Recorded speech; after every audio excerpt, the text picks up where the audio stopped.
हैं। आरहत वाङ्मय में कहा गया है, नमो चौबीसाय तित्थगराणम उस भादि महावीर पज्जवसाणाणम इणमेव निगंथम पावयणम सत्यम अनुत्तरम केवलम परिपुन्नम नेयाउयम संशुद्धम सल्लगत्तणम सिद्धिमग्गम मुक्तिमग्गम निज्जानमग्गम निब्बाणमग्गम अवितः मविसन्धि सब दुःखपहीणमग्गम। अध्यात्म की साधना में भक्ति का भी महत्व है। शुद्ध भाव से अपने शुद्ध आराध्य के प्रति जो निर्मल भक्ति होती है वह शक्तिदायिनी बन सकती है। भक्ति में कोई दिखावा न हो, प्रदर्शन न हो, भीतर का मानो समर्पण और अत्यंत सम्मान का भाव हो, तो वह भक्ति अच्छी भक्ति हो सकती है। ठीक है, भक्ति के कुछ बाह्य रूप भी हो सकते हैं और भावों से भीतर से जो भक्ति होती है वह मूल भक्ति का प्राण तत्व होता है, ऐसा प्रतीत होता है। शास्त्र में जो कहा गया, नमो 24 24 तीर्थंकरों को नमस्कार किया गया। ऋषभ से लेकर महावीर तक के 24 तीर्थंकर इस जम्बू द्वीप के भरतक क्षेत्र में वर्तमान अवसर पीढ़ी में जो 24 तीर्थंकर हुए हैं उनको नमस्कार किया गया है, यानी उनके प्रति भक्ति व्यक्त की गई है और साथ में निर्ग्रंथ प्रवचन के प्रति श्रद्धाभिव्यक्ति कि यही निर्ग्रंथ प्रवचन सत्य है, अनुत्तर है, सब दुखों से मुक्ति का मार्ग है। इन वाक्यों में मानो भक्ति अभिव्यक्त हो रही है। विनय, भक्ति, समर्पण ये ऐसे तत्व हैं, इनमें जितनी निस्शर्तता हो और निष्कामता हो वह निर्मलता को पुष्ट करने वाली बात हो सकती है। जहां आंतरिक समर्पण है, समर्पण में कोई शर्त नहीं होनी चाहिए। अगर शर्त है, कंडीशन है, ऐसा करो तो मैं ऐसा कर दूं, ऐसा यह दो तो मैं ऐसा कर दूं, कि तो अगर इफ बट ये चीजें हैं तो मानना चाहिए समर्पण में संभवतः कहीं कमी है, सशक्त समर्पण नहीं है। जहाँ सशक्त समर्पण है वहाँ शर्त नहीं, कोई शर्त नहीं, बस मेरा आपके प्रति समर्पण है। समर्पण दो प्रकार का होता है, एक व्यक्तिपरक समर्पण और दूसरा एक आदर्शपरक समर्पण। व्यक्तिपरक समर्पण कैसे होता है?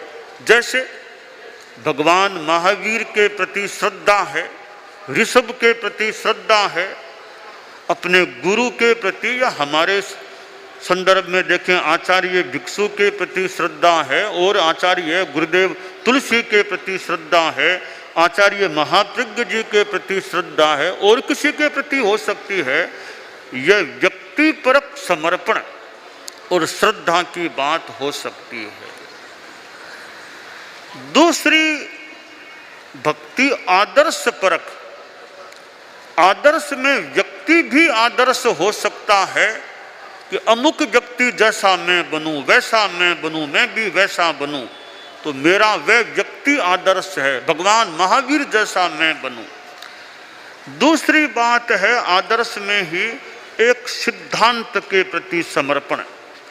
जैसे मैं त्याग व्रत के पथ पर चलूंगा, पणया वीरा महावीहिम, महान व्यक्ति या वीर व्यक्ति महान पथ के प्रति समर्पित हो जाते हैं। चारित्रात्माएं जो साधुत्व को स्वीकार कर चुके हैं, अब साधुत्व के प्रति समर्पण, तो यह एक प्रकार का सिद्धांत या आदर्श परक, तत्व परक एक चीज के प्रति, एक आचरण के प्रति समर्पण है कि मुझे इस रास्ते पर चलना है। कुछ कठिनाई आए तो आए, मैं इस रास्ते को न छोड़ूं, ऐसा मेरा पूरा भरसक प्रयास रहे। यह पथ के प्रति, सिद्धांत के प्रति, अपने व्रत के प्रति एक समर्पण की बात हो जाती है। तो समर्पण में शक्ति होती है, भक्ति में शक्ति होती है, और भक्ति में अहंकार को छोड़ना होता है, अहंकार को विगलित करना होता है। अहंकार है वहाँ फिर वो भक्ति से कुछ विपरीत बात हो सकती है। तो ये अपने आराध्य के प्रति, जिसको आराध्य मान लिया, स्वीकार कर लिया, अब उसके प्रति निश्चल व्यक्ति, भीतरी भक्ति, बिना कोई दिखावे की भावना के भक्ति होती है, उसका महत्व होता है।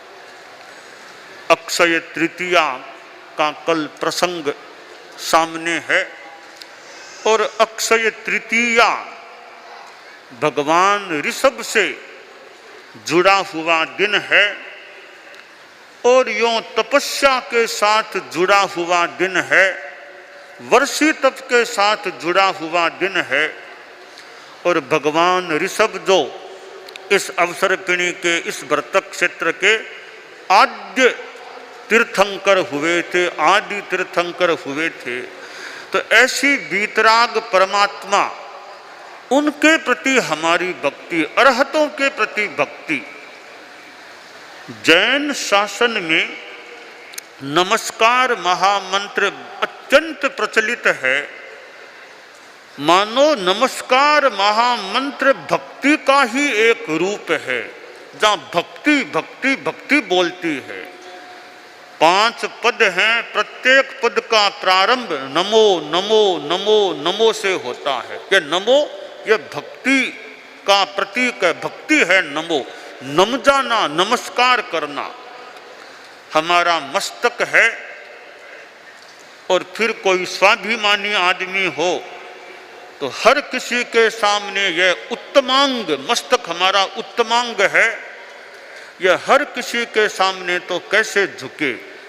एकदम समझदार स्वाभिमानी आदमी अपना मस्तक हर किसी के सामने कैसे झुका सकता है। पर एक त्यागी व्यक्तित्व है, वीतराग आत्मा है, परमात्मा है, वहाँ मस्तक भी, उत्तमांग भी झुक जाता है। एक संत के सामने एक राजा भी झुक जाता है, और तो क्या देवता भी नमस्कार करते हैं। यानी वो त्याग के प्रति, संयम के प्रति एक सम्मान की अभिव्यक्ति होती है। नमस्कार महामंत्र में यह नमो नमन है, यह भक्ति है अरहतों के प्रति, सिद्धों के प्रति, आचार्यों के प्रति, उपाध्यायों के प्रति, और लोक के सर्व साधुओं के प्रति। नमस्कार महामंत्र का पाठ करने वाला एक भावात्मक रूप में करता है, समर्पण की भावना और भक्ति की भावना के साथ करता है, तो यह अर्थ बोध के साथ करता है। तो नमस्कार महामंत्र भी कितना निर्जरा कारक बन सकता है। एक श्लोक है, एक को नमोकारो जिणवर वस हस्य बद्ध मानस्य संसार सायराओ तारे नरंग व नारिंगवा, कि ऋषभ से लेकर महावीर तक के तीर्थंकरों को एक भी नमस्कार किया जाता है तो वह नमस्कार करता पुरुष या महिला को संसार सागर से तारने वाला हो सकता है। तो यह भक्ति की मानो शक्ति है, भक्ति का चमत्कार है, कुछ भी कह दें। वैसे चमत्कार शब्द भी काम में लिया जाता है, परंतु कहीं कहीं ऐसा लगता है कि जो नियम का ज्ञानी है, नियम का जानकार है, उसके लिए मानो चमत्कार नहीं है। जिसको नियम का ज्ञान नहीं है उसके लिए कोई बात चमत्कार हो सकती है। जो जानते हैं ये नियम है, ऐसा करने से ऐसा होता है, उसके लिए क्या चमत्कार है। नियम को नहीं जानते हो, ऐसा कर दिया, ऐसा दिखा दिया, उसके लिए चमत्कार हो सकता है। तो शायद कहीं अज्ञानता है, वहाँ चमत्कार सा लगता है। जहाँ ज्ञानित्व है वहाँ ठीक है, यह तो नियम है, ऐसा करने से ऐसा होता है। तो चमत्कार की बात हो न हो, आत्मा परमात्मा पद को प्राप्त कर सकती है। यह निर्मलता का पराकाष्ठा तक का विकास हो जाता है। भगवान ऋषभ जैसे परम पुरुष जिनके यह तपस्या हो गई थी और उनका अनुकरण करते करते करने वाले कितने लोग वर्षी तप की साधना करते हैं, और वर्षी तप भी अच्छी साधना है। तो यह भी मानो भगवान ऋषभ के प्रति एक प्रकार से किसी रूप में भक्ति का प्रयोग है कि हमारे प्रभु ने ऐसा किया या ऐसा हो गया। उन जितना तो कर पाना मुश्किल या असंभव है, मान लें तो कुछ तो करें, किसी तरीके से करें। पूरे अनाहार नहीं रह सकते तो एक दिन खा के एक दिन अनाहार रह जाए। एक रास्ता मानो बनाया गया है। यह रास्ता भी अपने आप में बढ़िया रास्ता है कि वर्षी तप के माध्यम से सहजतया मानो भगवान ऋषभ के प्रति भक्ति और कुछ अंशों में उनका अनुकरण करने का प्रयास हो जाता है। तो हमारे मन में हमारे आराध्यों के प्रति, अरहतों, सिद्धों, आचार्यों, उपाध्यायों, साधुओं के प्रति भक्ति का भाव हो और अपने नियम व्रत आदर्श के प्रति समर्पण का भाव हो कि हमने जो यह रास्ता लिया है, इस रास्ते पर हमें आगे बढ़ना है। आचार्य भिक्षु को हम याद करें, कैसे वो अपने ढंग से बढ़े थे। एक क्रांति की, शांति भी चाहिए, शांति बहुत अच्छी चीज है। शांति रखते हुए अपेक्षा हो तो आदमी को क्रांति भी करनी चाहिए। क्रांति थोड़ा कठिन कार्य हो सकता है, शांति अच्छी चीज है ही। मन में शांति रखते हुए, शांति को अखंडित रखते हुए भी आदमी अपेक्षा होने पर क्रांति भी करे, कुछ नया ऐसा काम भी करे जो विशेष है, लीक से हटकर चलने का कार्य है।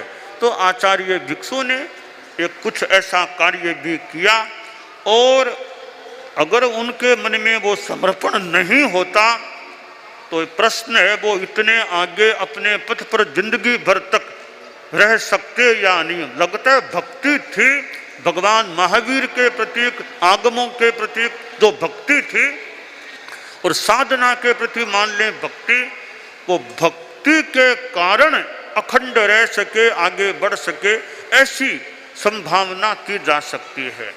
परम पूज्य आचार्य तुलसी गुरुदेव को हम देखें, उनके कितने गीत हैं जिन गीतों में भक्ति स्फुरित होती है।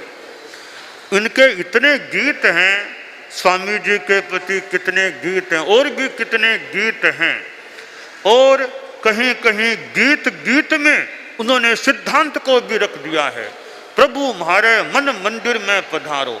यह गीत इतना भक्तिपरक है ही, तो भक्ति के साथ साथ एक सिद्धांत को भी मानो बताने वाला गीत है, भाव पूजा की बात को बताने वाला गीत है। तो भक्ति के साथ सिद्धांत को भी रख देना। हम श्रीमद् दयाचार्य को देखें, उनके 24 को देखें, उनके 24 तो वैसे 24 तीर्थंकरों के प्रति एक एक गीत है, वो मानो भक्ति है, पर इन भक्ति के गीतों में भी उन्होंने सिद्धांत तत्वज्ञान को भी बीच बीच में डाल दिया है और साधना की बात को भी बीच बीच में डाल दिया है। तो भक्ति भी हो गई, तत्वज्ञान की बात भी आ गई, 24 में साधना की बात भी आ जाती है।